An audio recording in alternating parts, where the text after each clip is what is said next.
Dear candidate, I am Ankita here to help you how to track your certificate. When you open this link, you can see there is two options. So just click on track certificate. After click on this, you can see these options. So first, if you are an Indian student, enter your register mobile number here. If you are an international student, so click on international student tab and enter your email ID here. Third option is certificate ID.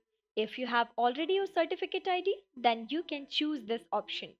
After enter your detail, click on track certificate. You will get an OTP on your mobile number or email ID.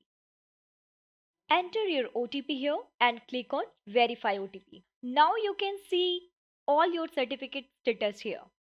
As you can see, two certificates are showing approved, so you can download them by click on the download button, and one is showing pending.